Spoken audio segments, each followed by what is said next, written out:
I found my husband and sister having an affair in the kitchen I paid to renovate, with her making excuses like our mother once did for her actions.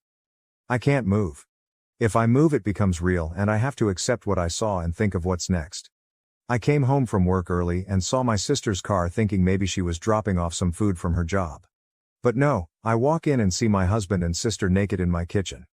The kitchen I paid for. As soon as I registered what I saw, I got into my car and left. I kept driving, just driving until I found the hotel I'm at now. I don't want to believe it. I don't know what to do. My sister, my only family, and my best friend, the one who's supposed to be there for me and support me. My husband, my person, my other half, the one who's supposed to love and respect me. The two most important people in my life have ruined everything. I've blocked them both on my phone. I don't want to hear any of the bullshit excuses they'll come up with. I don't want to confront this. I want to go back to this morning when everything was fine. Comments. Comment 1. Unblock them and just let their calls go to voicemail. Turn the ringer off for each of them in your contacts. That way you can get recorded proof of their apologies and excuses via voicemail. You may need that type of proof for your divorce. Comment 2. Just from a banking standpoint, I work at a bank. File legal documents intending to separate, open an individual bank account, start your paychecks going there after you've filed your separation papers. I don't know what state you are in, whether it's a community property state or not, but keep everything as clear-cut as possible so there won't be issues down the road. Deal with them with your head held as high as possible, don't take their shit, and cry when no one is watching. In front of them, be the badass that you are. They are the lowest of the low and they will prey on your perceived weaknesses. Best of luck Edith. I am not a lawyer and I cannot give legal advice. Comment 3, je suis si désolé OP, je ne peux pas imaginer la douleur et la colère que vous devez ressentir Reine, j'espère que vous avez un moyen de sortir de ce mariage en toute sécurité, fuyez et ne regardez pas en arrière. Fuck 'em, fuck both of them. Comment 4, the my only family part is what hit me hard. I'm so sorry OP. Yeah, we cut contact with our abusive parents 7 years ago. Thought we were supposed to have each other's backs, always update, 3 days later. Sorry for not replying to comments and not updating, things have been hectic. I didn't think I needed to explicitly say this, but by naked I meant they were butt naked and fucking in the kitchen. I admit mentioning that I paid for the kitchen was odd, and kinda funny. But anyone that knows me knows that the kitchen is my pride and joy, so yes, when I saw my sister and husband fucking in my kitchen it stuck with me. And yes, they did see me. When I got to the hotel I cried for a few hours and then I just wanted to tell someone, anyone. The two people I would talk to when something happened in my life were the two I needed to talk about, and it was 11 something in the evening, so I wasn't going to disrupt my friends' evenings and burden them. So instead I came to Reddit thinking not many would see it. The response I received was overwhelming. I want to say thank you to everyone that sent me kind words and advice. Thank you so much for all the virtual hugs. I know I only commented once, it's because I had so much to think about and do. I appreciate all the love and support. There was so much amazing advice given in the comments, although a lot of it was American-based I still appreciate it. But one thing I did see a lot was to unblock them and keep the texts and calls as evidence, so I did do that. After posting and another good cry I knew that I had to get my shit together. I didn't have my sister or any family to help, so I had to do it myself. I started researching what my next steps were. In the morning, my friend called me saying my sister contacted her wondering if I had been in contact with her. I told her what happened and she very kindly offered her spare room and her day off work to help me sort stuff out. I called in sick at my job and my friend helped get things done. I got in contact with my friend who works at a bank and she helped me start sorting my finances. My friend also found me a lawyer to consult with. After my phone consultation with the lawyer, I was so overwhelmed. I now know why so many women don't divorce their cheating husbands. It's such a lengthy, expensive, and emotionally draining process. I, fortunately, make a stable income and can support myself, and we, fortunately, don't have kids. I have to remember that things aren't going to happen in one day. It will all take time. As for the house, unfortunately, his parents did buy it for us, and to be honest, after what I saw, I don't want it. I will try to get reimbursed for my beloved kitchen, otherwise, it can burn for all I care. This has been super draining, but I knew I had to talk to them. I already knew there was no coming back for my husband, and when I checked his messages they were exactly what I thought they would say. I'm sorry. It's not what it looks like. We didn't mean for it to happen. Please come home. I love you. Blah, blah, blah. Just absolute bullshit. A small part of me thought maybe I could find it in me to forgive my sister as we only have each other. But after I opened her messages all hope was lost. She used the same excuses we heard our father use when he cheated on our mother and beat us. She said the same things our mother would say when she would excuse our dad's behavior and also beat us. I spoke to her this morning and asked her to tell me straight up who, what, where, when, and why. She told me back in July when I went on a girls' trip she was at our house and joked to my husband that I would cheat on him on the girls' trip because that's what always happens. He said nah, and they joked about it, but she said he could get even with me and they ended up doing it once. One time led to 2 to 3 then to whenever they could do it. There was never any evidence or signs or anything that I was going to or even thinking of cheating. I told her we were done and there is nothing she could do to bring us back together. I later received a call from an unknown number. It was my mother who I haven't spoken to in 7 years. Turns out my sister has been in contact with her and told her what had happened, and my POS mother, the same woman who beat me for breathing wrong, had the audacity to say this is what I get for taking her daughters away from her. It hurts so much. I know things are going to get messier and this is going to be a long few years. I've now lost all my blood relations. I need to get all my shit and find a new place. I want to show them that I can and I will thrive without them. Again, thank you all from the bottom of my heart for all the love and advice. All the people in the comments that could relate to me, I'm so sorry. Comments. Comment 1, I'm very proud of you for taking charge and standing up for yourself. I know it's very hard, but you got this. You will get through this. Thank you for your kind words. It's pretty hard losing the only family I had, but I'm trying so hard to stay optimistic. Betrayal like this is fucking devastating. It will be long and hard and draining, but I will make it. Comment 2, Foutrele. Family is more than blood. You happen to have some amazing friends, keep them. You can do it and you will make it through this. Comment 3, hold your head high and cut all of them out of your life. Do his parents actually own the house or did they just give money? Cut off mother and sister for good. Your sister had a piece of work. They gave my ex-husband the money for the house. So it's under his name. And yes, my sister can join my mother and do whatever. They're no longer related to me. Comment 4. Out of curiosity, have you asked his parents if they knew what was going on? This will give them the opportunity to hear what actually happened rather than the lies he'll tell to cover his bad behavior. As soon as I started receiving messages from his mother, I knew he had been feeding them a false narrative. She's been calling me names for bringing my cheating backside and my slutty sister into his life. She never liked me because of my background and thought I should forgive my mother. Unfortunately, all I'll hear from them is the bullshit he's told them. Update 2. 10 months later. I actually forgot about this account until recently, and when I logged back in I saw so many people still commenting, messaging me and checking up on me. To those people, thank you for your kindness. Since so many still ask for an update and I've already shared such a big part of my life, I may as well give a small update. Back in October, my life was in chaos, but I was determined to soldier through it and show them that I can make it without them and succeed. I had to meet with my ex to talk about the house and he kinda gave up and we decided to sell the house. I was reimbursed for my beloved kitchen. At first, my sister would show up at my job and my friend's house, but once I told her that I would get the police involved, she stopped. I haven't seen her since February. I did hear from my pathetic excuse of a mother again, but that was also shut down and I have not heard from her since the end of last year. I'm from New Zealand, so my ex and I have to be living separately for 2 years before we can divorce. Although I want nothing to do with him, I'm not too fussed. 1 year is almost done. I started therapy, which has been healing. I wish I had gone earlier. I have moved into my apartment and I was promoted at work.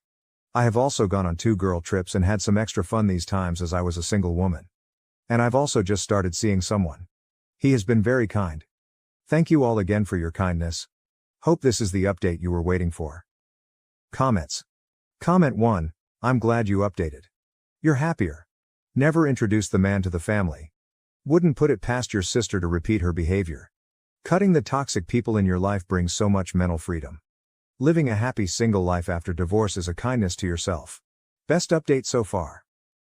Comment 2.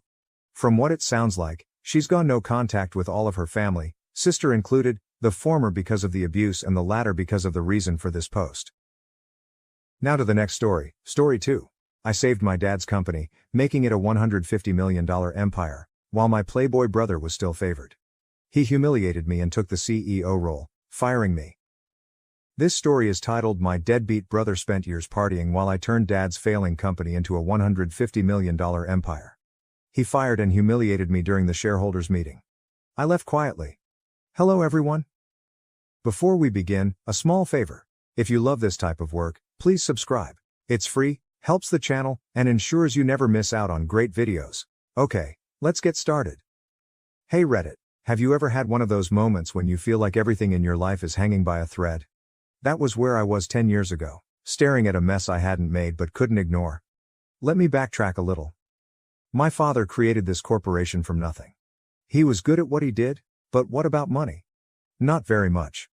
By the time I was 26, just out of business school, the company was losing money. My father looked 10 years older than he was, buried in tension. And what about my older brother Adam? He was not helping. Adam was 31 at the time. While I was working hard to understand supply networks and financial models, he was, let's just say, having a good time. He possessed an effortless charm that made him the favorite. Always have, always will. I knew that. It wasn't new, but it still stings. One night, I found my father sitting in his office, surrounded by mountains of unpaid invoices and contracts that were never going to be fulfilled. He didn't even notice me walking in. His desk looked like a catastrophe zone, and he didn't appear to have slept for weeks. When he finally recognized me, he remarked, "I believe it is over, son. I'm not sure how to fix this." That hit me more than I expected. I'm not sure if it was the weight of his words or the reality that everything he had worked for could crumble, but something inside me clicked. I promised him I will handle it. I'm not sure whether he believed me at the time, but he didn't argue. Honestly, I believe he was relieved that someone was stepping up. Since then, I have almost lived at the office. I understood every detail about how the corporation operated, or, more precisely, how it did not function. I became acquainted with the numbers, renegotiated contracts, and spoke with every client that passed through the door. Many of them did not want to hear from me. I was young and inexperienced, and they had already lost faith in us. I cannot tell you how many times I was told no or had doors shut in my face. But I kept showing up. People noticed that, you know? Even those who didn't like me initially began to take me seriously after a time. The first year was grueling. I was working at least 16 hours a day. My father was still officially in charge, but he delegated the majority of the decision-making authority. I drastically reduced unneeded spending. This includes some of Adam's more extravagant expenses. He had this habit of charging personal expenses to the company account, and no one ever stopped him. I halted it. He did not take it well. I recall him showing up at the office one day just to laugh at me. "Look at you playing CEO," he said. "Don't become too comfy. Dad will not let you take it." I ignored him as always. I knew how the game worked. Adam was the favorite. He was always given credit for things he didn't do, as well as the benefit of the doubt when he made mistakes. But I was not doing this for approval. I was doing it because I didn't want to waste my father's hard work. By the end of the year, things began to improve. We weren't prospering yet, but we also weren't drowning. Slowly, we began to rebuild our reputation. Clients returned, staff came to believe that their jobs were safe, and the company was genuinely profitable. It wasn't much, but it was something. However, success does not solve all problems. My father was proud of our development, but in his opinion, Adam could do no wrong. Adam was always proud of me, no matter what I accomplished. Even though Adam was rarely around, my father would discuss his economic acumen over family dinners. While everyone else was talking about vacations, I was calculating numbers and strategizing for expansion. It was not fair, but life rarely is. I decided early on that I didn't need the credit. If Adam chose to accept all of the acclaim, that was acceptable. I had larger aims in mind. My father's praise would have been good, but what mattered to me was creating the firm something to be proud of, something sustainable, something I could look back on and say, yes, I did that. The company underwent a transformation over the years. We began offering new services, created some unique technological solutions, and moved into markets we never imagined possible. Revenue progressively increased, from scraping by to reaching 8 figures, and then crossing into 9. It was weird to see something that was on the verge of collapse transform into an industry leader. I should have felt great, but there was always this underlying tension. Adam wasn't as absent anymore. As the company grew in success, he began to appear more frequently at the workplace, acting as if he were an essential part of the operation. Everyone knew better, but no one said anything, including Dad. Looking back, I believe that was the first hint that something was wrong. Adam disliked the fact that the spotlight was no longer totally focused on him. He'd joke about how I was too serious or needed a life outside of the job, but there was an edge to his remarks, as if he was preparing for something. I had no idea what it was, but I could feel it. Still, I kept my head down and concentrated on my work. I wasn't going to let his anxieties destroy all I'd worked so hard for. Or so I told myself. In actuality, I didn't believe he could cause much damage. I underestimated him. That was my first error. By the time we reached $150 million in revenue, the fractures were beginning to appear. I just hadn't realized how deep they were. I knew something was wrong the moment Dad called the shareholder meeting. It's not like he hadn't gathered us before, but this time felt different. The phrase he used, a significant announcement about the company's future, had a finality to it.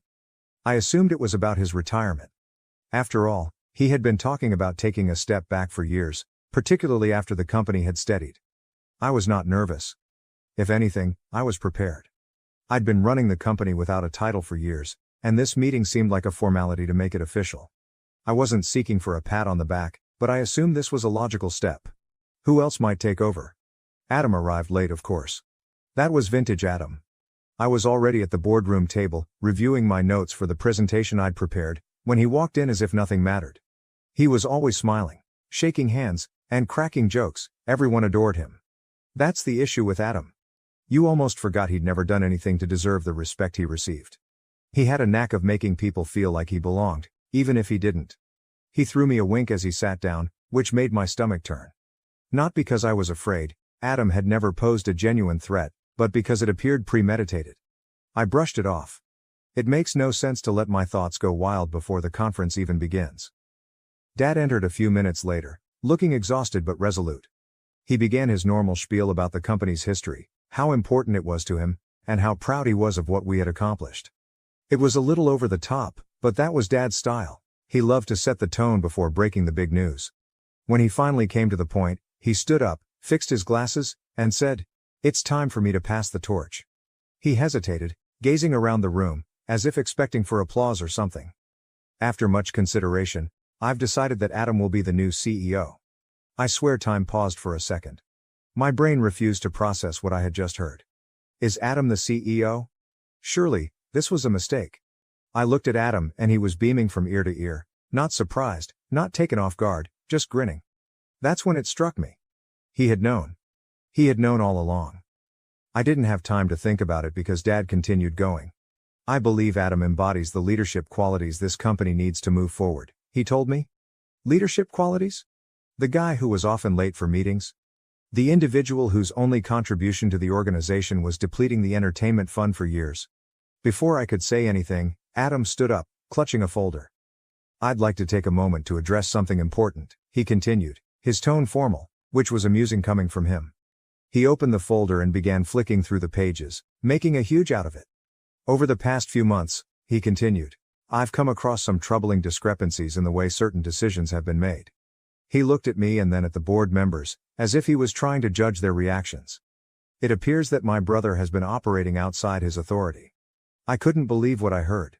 He went on to accuse me of conducting unapproved deals, exceeding my authority, and compromising the company's name. He portrayed me as a reckless, power-hungry character who had ran amok while Dad was distracted. It was all very cleverly worded, just vague enough to sound reasonable without providing any actual evidence. I opened my lips to defend myself, but Dad interrupted me. "Let him finish," he responded, his tone calm but forceful. Adam concluded his brief presentation by saying, "I only bring this up because I care deeply about the company's future, and I want to ensure we maintain the highest level of integrity." Integrity, coming from Adam? The irony was almost too much to bear. When he was finished, the room fell silence.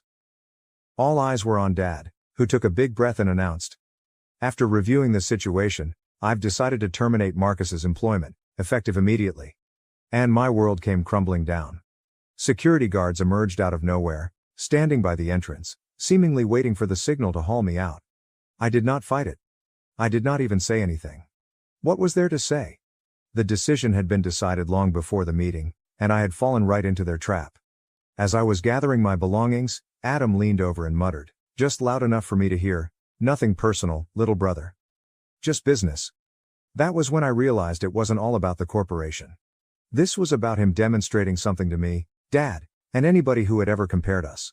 He wasn't concerned about the company's future, he was concerned about taking it from me. I walked out of that boardroom with all the decorum I could summon, but inside I was seething.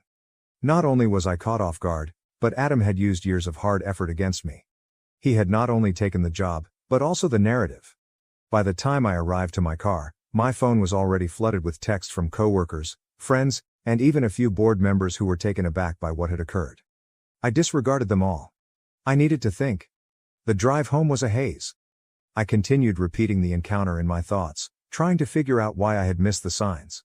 Looking back, they were all there. Adam coming up at the workplace more frequently, Dad being abnormally secretive, and even some of the board members behaving distant recently. I'd been so preoccupied with operating the company that I hadn't noticed the storm developing right under my nose. When I arrived home, I sat in the dark for hours, trying to make sense of everything. How could Dad, the guy who had seen me devote my life to this enterprise, chose Adam? Was it loyalty? Blind favoritism? Or was I just so replaceable in his eyes? Whatever the cause, one thing was certain. I was out and Adam was in. But here's the thing about Adam. He's terrific at portraying the character, but he's lousy at recognizing the stakes.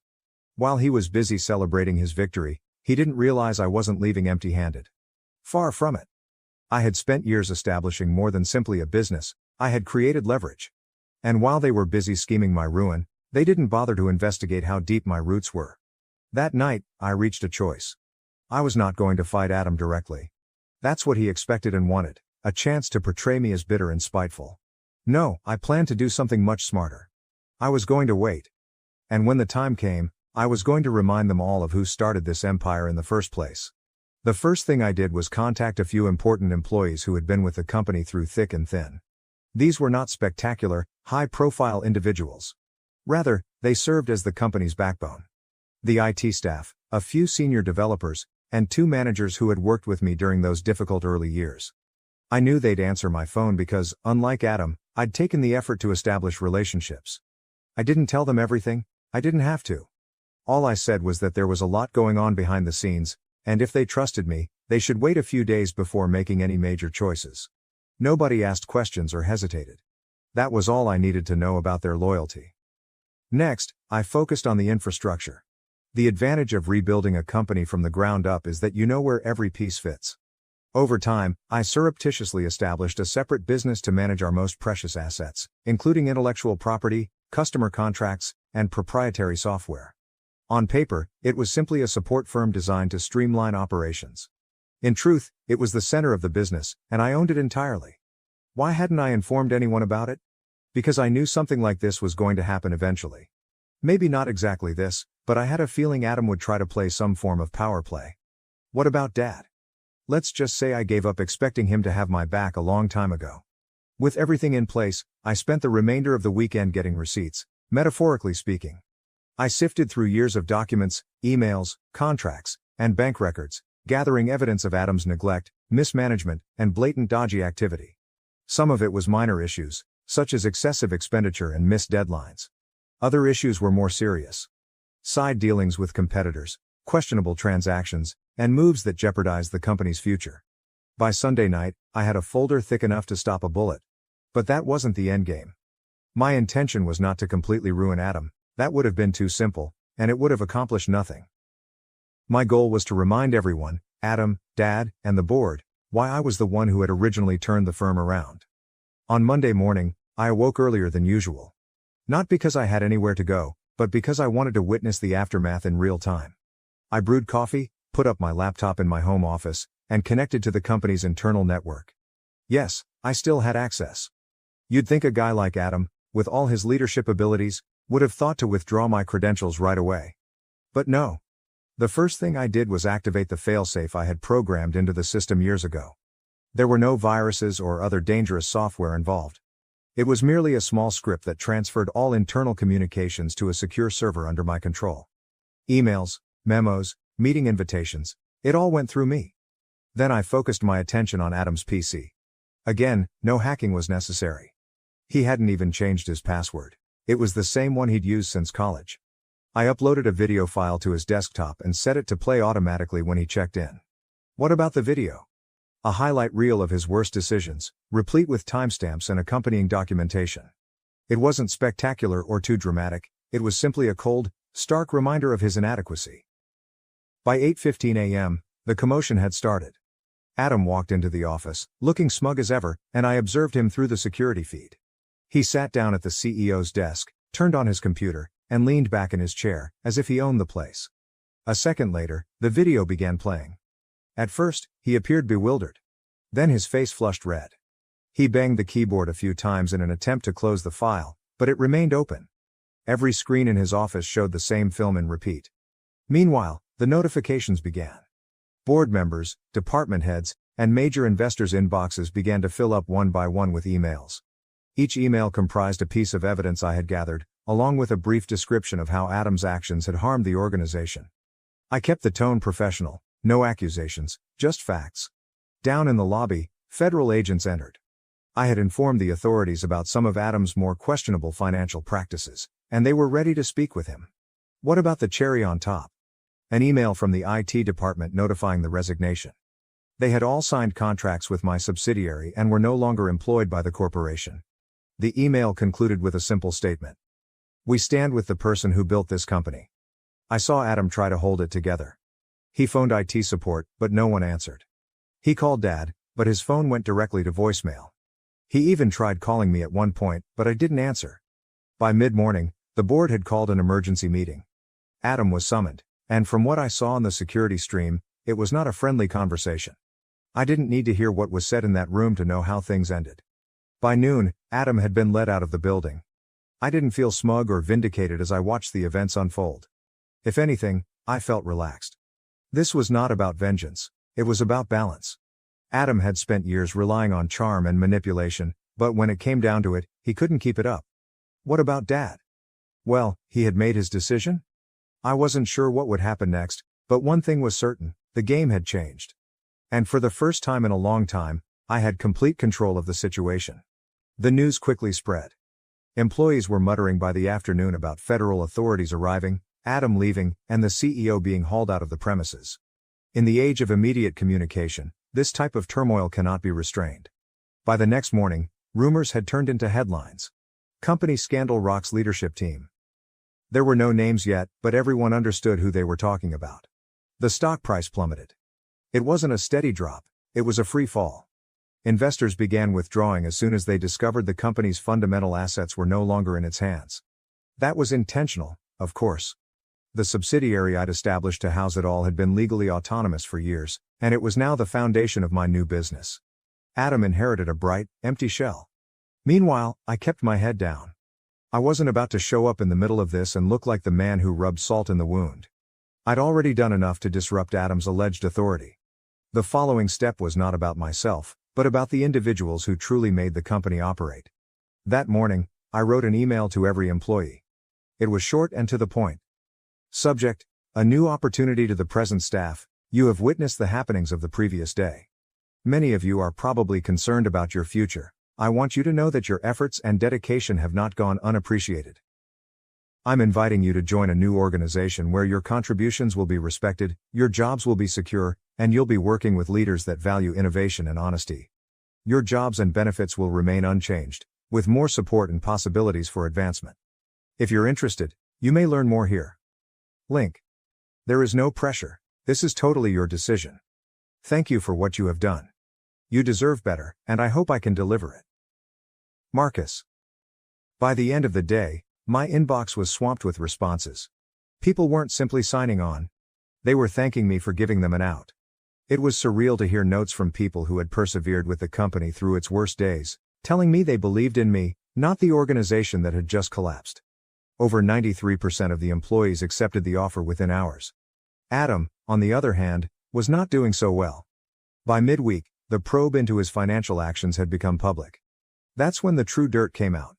It was discovered that he had been siphoning money via forged vendor contracts. He'd also been collaborating with competitors, selling client information in exchange for under-the-table money. I was aware of some of it, but seeing it all laid out in black and white was overwhelming. The officials acted promptly. Adam was legally charged with fraud, embezzlement, and a variety of other charges. He was released on bail, but his reputation was ruined. The media had a field day, portraying him as the poster child for nepotism gone bad. Every element of his antics, the parties, the reckless spending, and the backroom deals, was brought to light. And then there was Dad.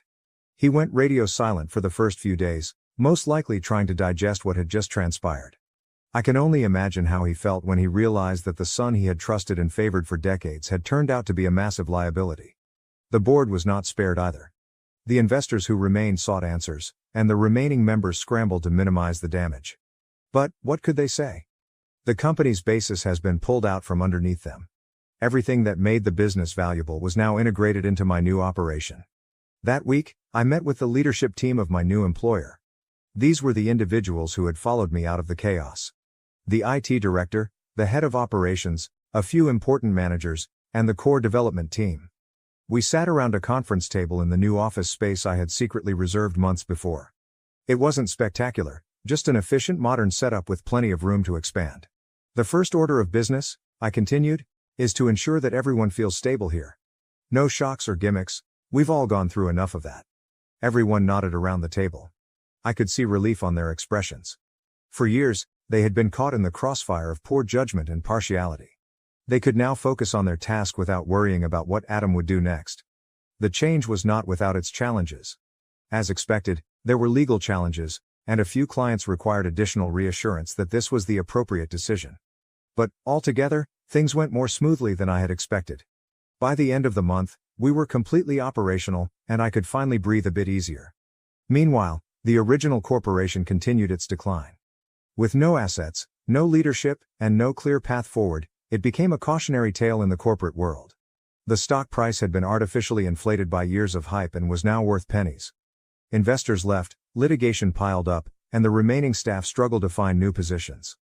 Adam, obviously, attempted to spin the story in his favor.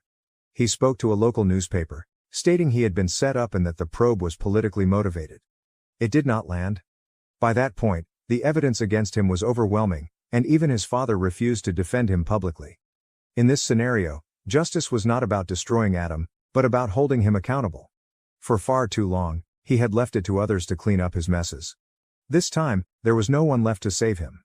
When the dust settled, the message was clear. Leadership isn't about titles or favoritism. It's about doing the work, winning trust, and accepting responsibility. Adam had failed at all three, and he was now reaping the consequences.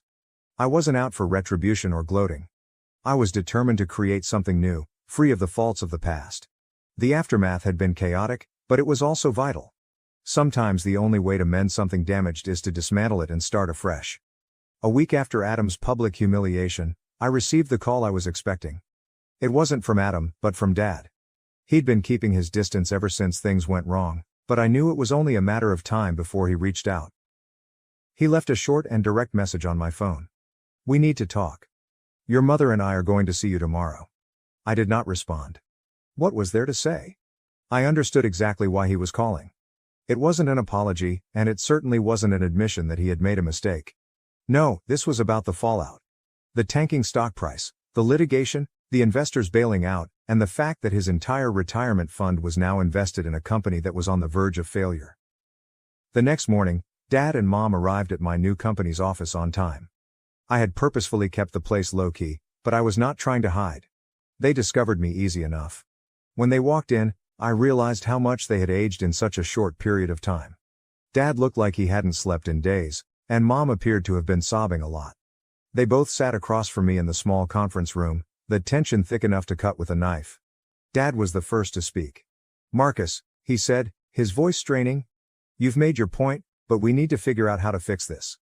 I sat back in my chair and crossed my arms. "What exactly do you want fixed?" I asked. "What a mess Adam made? The company you allowed him to destroy? Or the reality that your retirement savings are worthless?" Mom flinched, and Dad's expression stiffened. "This isn't the time for blame," he added, trying to remain calm. "We are family. We need to get together and figure this out." I nearly laughed. Now he wants to discuss family? After years of allowing Adam to walk all over me? After firing me in the most humiliating manner possible? Now he was interested in unity? "You don't get to play the family card now, Dad," I responded calmly. "You made it pretty clear where your loyalty lies." He sighed deeply and ran a palm over his face. "I didn't know what Adam was doing," he told me. "Didn't you?" I shot back. "You may not have known the specifics, but you knew he was unqualified. You knew he was overspending. You knew he didn't show up half the time. And you let him take control anyhow." Mom began to speak, but I held up a hand to silence her. "Don't," I replied, shaking my head. "You're not allowed to defend him either. You both made the bed. Now you want me to clean up?" There was a prolonged hush. Finally, Dad stated, "Your mother and I are in a difficult situation. Everything we have saved is related to their firm. If we don't work something out, we may lose the house." And there it was. The real reason for their visit. It was not about Adam or the company. It was about money. I took a deep breath and leaned forward on the table. "I'm going to help you," I said. Relief flooded across their cheeks, but I wasn't finished. "This is how it's going to work," I explained. "I will acquire your company shares at their original value. That will allow you to keep your home and retire comfortably. However, there are some conditions." Dad frowned. "What type of conditions?" "First," I said, "you both sign a non-disclosure agreement. That means no telling anyone, friends, relatives, or reporters, what happened to Adam or the company. Second, you retire peacefully. No more tinkering or attempting to mend things. Third, the money is not free of conditions. You will receive a monthly allowance, and any big expenses must be approved by a trustee." Mom seemed to want to object, but Dad grabbed her arm. "That seems extreme," he responded cautiously. "Extreme?" I repeated, reclining back in my seat. "Dad, I'm being generous. I do not owe you anything. After everything that had happened, I could have gone away and left you to deal with the mess you created. But I am not doing this for you. I'm doing it because deep down, I still care about this family, even though you don't deserve it." That final line impacted more than I expected. I thought Dad was going to protest, but he just nodded slowly. "Fine," he said. "We'll sign whatever you need us to sign." Mom glanced at him with wide eyes. "Leonard?" "It's the best we're going to get," he interrupted her. I stood up, signaling that the meeting had ended. "I'll have the paperwork ready before tomorrow. Once you sign, the cash will be transferred within 48 hours.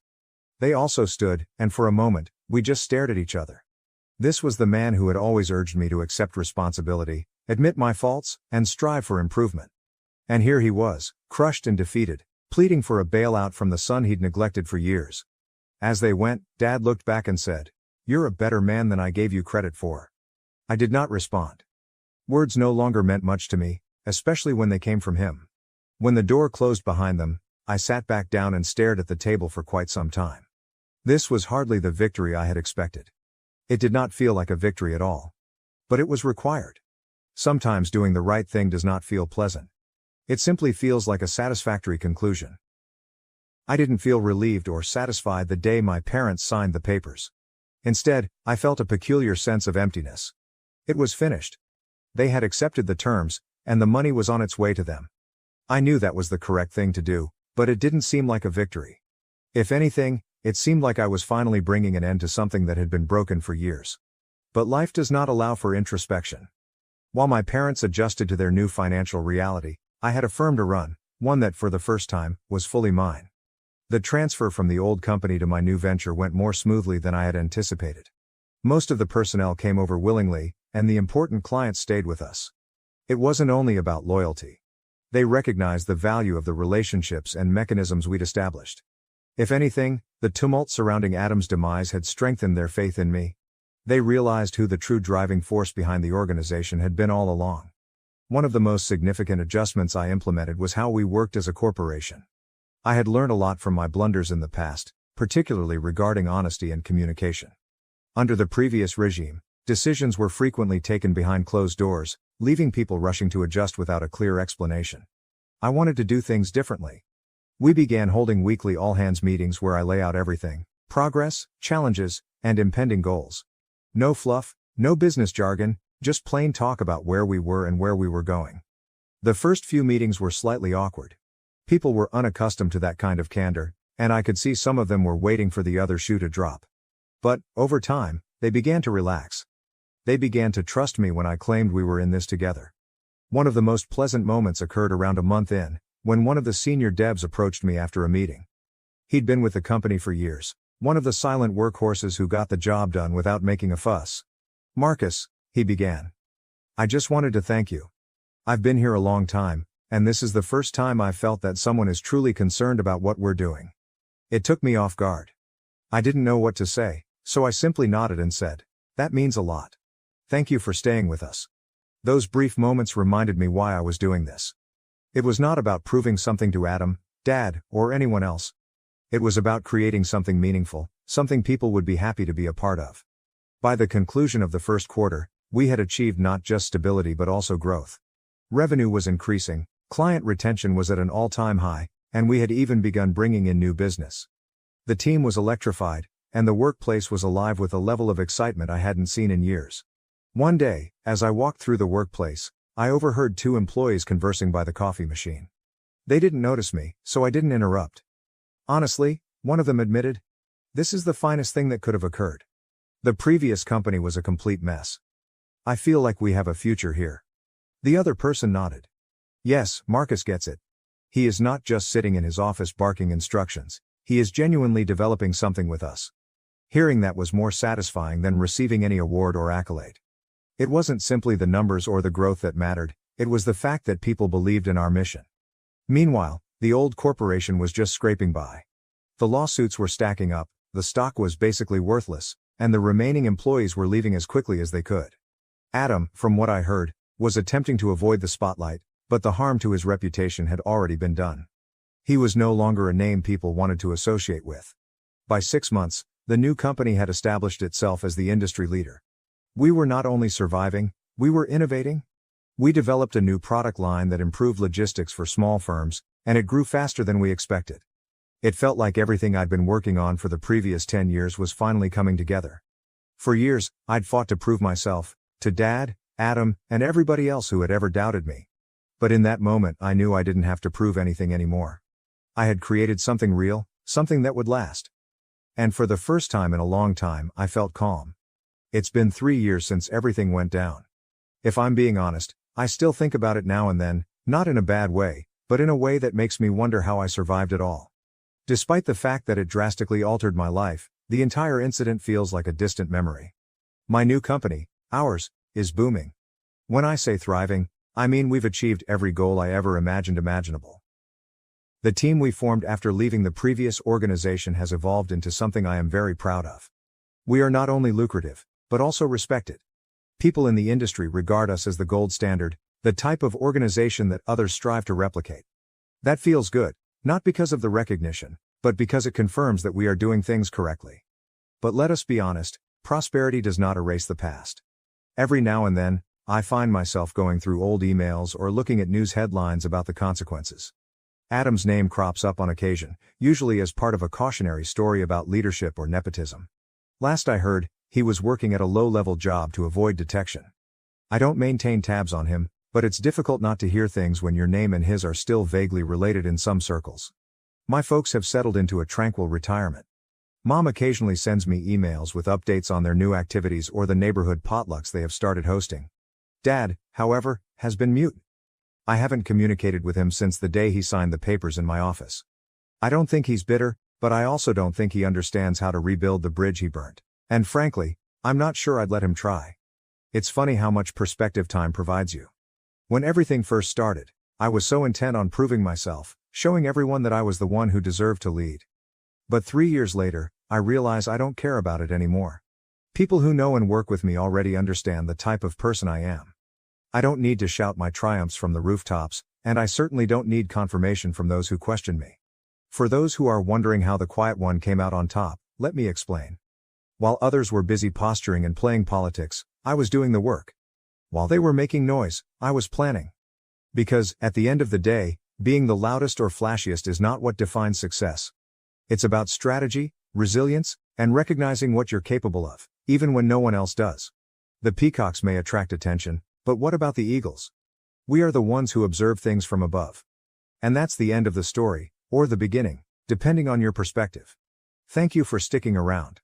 Please let me know if you have any questions, thoughts, or tales to offer.